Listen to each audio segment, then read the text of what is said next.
एक बार की बात है, एक बहुत बड़ा जाना माना कॉलेज था जिसमें 4 दोस्त पढ़ते थे। राधा, भोलू, सिद्धू और पिंकी। चारों बचपन के दोस्त थे और उनमें बहुत गहरी दोस्ती थी। दोस्तों, ये हमारा आखिरी सेमेस्टर है। इसके बाद कॉलेज खत्म हो जाएगा और हम सब अलग अलग हो जाएंगे। हाँ राधा, तुम सही कह रही हो। घर वालों से जिद करके हमने किसी तरह हमारा कॉलेज तो सेम करा लिया, लेकिन अब इसके आगे तो हमें अलग अलग ही जॉब करनी पड़ेगी।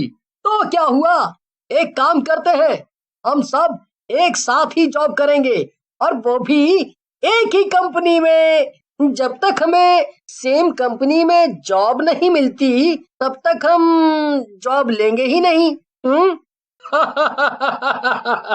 अच्छा, तू तो हर सब्जेक्ट में किसी तरह पास हो रहा है। तुझे जॉब ना जाने किस सदी की कंपनी में मिलेगी, और वो भी पता नहीं कब। तेरे साथ अगर हम लोग बैठे रहे तो अगले 3-4 साल बेरोजगार ही रहेंगे। सब लोग भोलू की बात सुनकर हंसने लगते हैं। अरे, ये पिंकी कहाँ रह गई? अभी तक आई नहीं। पिंकी तभी कॉलेज के मेन गेट से बाहर आती है। दोस्तों, क्या तुम्हें पता है वरुण और उसके फ्रेंड्स ने क्या किया? क्या फिर से आधी रात को कॉलेज में घुसकर पेपर चुराए? अरे नहीं राधा, इस बार तो उन्होंने उससे भी डेयरिंग काम करके दिखाए है।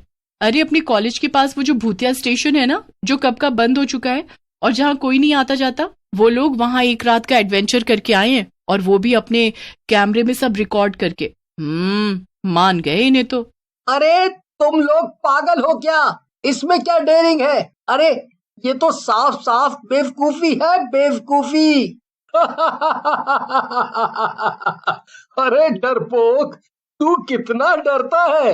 अरे, ये तो अभी भी अपनी मम्मी के साथ सोता है। सब दोस्त आपस में बातें करने लगते हैं, पर राधा कुछ गहरे ख्यालों में चली जाती है। क्या सोच रही हो राधा? देखो, हमारा कॉलेज बस खत्म होने वाला है और हमने अभी तक कुछ यादगार नहीं किया, तो क्यों ना हम भी ऐसे एडवेंचर पे जाएं? वाह राधा, क्या बात है, क्या बात है। मैं भी यही चाहती हूँ। अरे दोस्तों, मैंने तो सुना है कि इस पूरे शहर में सबसे डरावनी जगह है पुरानी हवेली, जो कि एक कब्रिस्तान के ऊपर बनी है। हाँ, मैंने भी सुना है कि वहां पर हवेली बनवाकर एक महाराज रहने आए थे और उनके पूरे परिवार को कब्रिस्तान के भूतों ने मिलकर मार दिया। अरे अरे, क्या तुम लोगों का दिमाग खराब हो गया है क्या? हाँ, नहीं, हम किसी ऐसी जगह नहीं जाएंगे। चुप हो जा डरपोक। सोच, अगर हम वहां गए और एक रात गुजार कर आए तो हमारे कॉलेज में कितना नाम हो जाएगा। हाँ, वरुण के ग्रुप से भी ज्यादा। तो ये तय रहा, हम कल ही वहां जाएंगे और अपने घर पर बता देंगे कि ग्रुप स्टडी करने जा रहे हैं। सबका प्लान बन चुका था, मगर सिद्धू बहुत डरा हुआ था और बार बार सबको समझा रहा था कि वो लोग उस हवेली में ना जाएं, लेकिन कोई भी उसकी सुनने को तैयार ही नहीं था।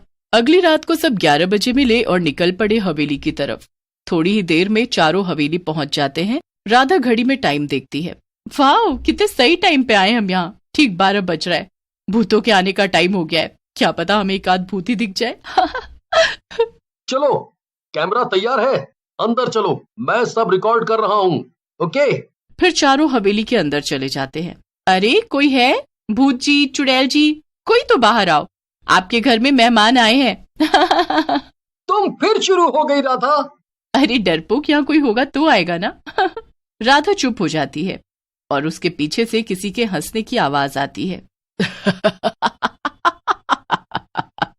तुम अपनी ये डरावनी हंसी हंसना बंद करो राधा, वरना मैं अभी वापस लौट जाऊंगा। अरे नहीं, इस बार मैं नहीं हंसी, जरूर ये पिंकी होगी। नहीं, मैं नहीं थी। तो कौन हंसा? मुझे डर लग रहा है। चुप कर डरपोक, चुपचाप आ। चारों हवेली के अंदर एक्सप्लोर करने लगते हैं। देखो, लगता है यहाँ कोई बहुत बड़े राजा महाराजा रहते थे। कितनी आलीशान चीजें रखी हैं यहाँ। और तभी पीछे से कई सारे लोगों के हंसने की आवाज आने लगती है। मैंने कहा था कि यहाँ मत आओ। चुप हो जा सिद्धू, जरूर कोई हमारे साथ प्रैंक कर रहा है। जो भी हो, चलो यहाँ से जल्दी निकलो। चारों वहां से भागने लगते हैं, लेकिन तभी हवेली के सब दरवाजे बंद हो जाते हैं। हम मरने वाले हैं, हम मरने वाले हैं। चुप हो जा सिद्धू। सही कहा इसने, तुम सब मरने वाले हो। राधा ने देखा कि चारों तरफ भूत आकर खड़े हो गए थे। ये सब क्या है? ये कोई सपना है क्या? सपना नहीं है, हकीकत है। मैंने कहा था कि यहाँ मत आओ, पर किसी ने मेरी नहीं सुनी। अब हम सब मारे जाएंगे। इतने दिनों बाद तो यहाँ कोई आया है। आज जाके हमारे खाली पेट में खाना जाएगा। कब से आस पड़ोस के कुत्ते बिल्लियां मार मार कर खा रहे थे। आज स्वाद आएगा। तभी पिंकी डर के मारे वहां से भागने की कोशिश करती है और एक चुड़ैल उसे पकड़ लेती है। 2-4 भूत मिलकर उसे खा जाते हैं। पिंकी नहीं, छोड़ो उसे। राधा पिंकी को बचाने के लिए भागती है, लेकिन भोलू उसे पकड़ लेता है। जब भूत पिंकी को खाने में लगे थे, तभी सिद्धू, भोलू और राधा सीढ़ियों से ऊपर की तरफ ले जाता है। तीनों भागकर ऊपर जाकर एक टेबल के पीछे छुप जाते हैं। अब क्या होगा? मुझे तो कुछ समझ नहीं आ रहा है। यहाँ से कैसे बाहर निकले अब दोस्तों? हम यहाँ ज्यादा देर नहीं छुप सकते हैं। ये उन भूतों की हवेली है और वो हमें जल्द ही ढूंढ निकालेंगे। तभी राधा की नजर हवेली में ऊपर लगे बड़े बड़े पर्दों पर पड़ती है। राधा उन पर्दों को उतार लेती है और जल्दी भोलू और सिद्धू को एक कमरे में खींच कर ले जाती है। अरे राधा, तुम यहाँ क्यों लेकर आई हो हमें? अब इस कमरे से बचकर हम निकलेंगे कैसे? हाँ, बाहर तो इतने सारे भूत और चुड़ैल हैं राधा।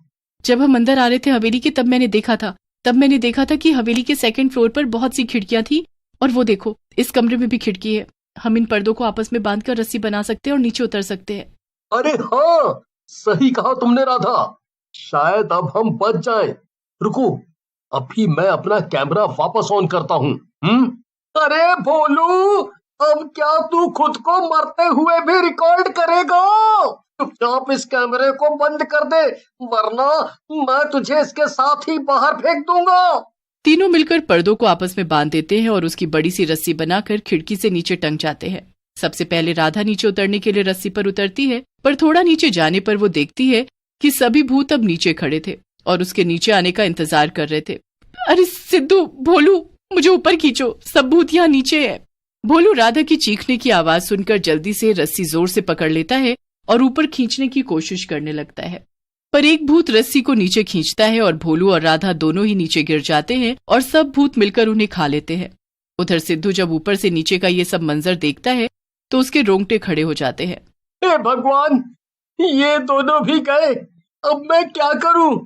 हाँ, अगर ये सब भूत यहाँ है तो हवेली का मेन दरवाजा जरूर खुला होगा। भाग बेटा सिद्धू, भाग। सिद्धू ना आर देखता है और ना पार, और ऐसी दौड़ लगाता है जिससे वो आसानी से कोई भी मैराथन जीत सकता था। आखिरकार सिद्धू मेन दरवाजे से बाहर निकल जाता है और वो बच जाता है। वो फैसला लेता है कि आइंदा कभी ऐसी बचकानी हरकत नहीं करेगा और ना ही किसी का ऐसी हरकत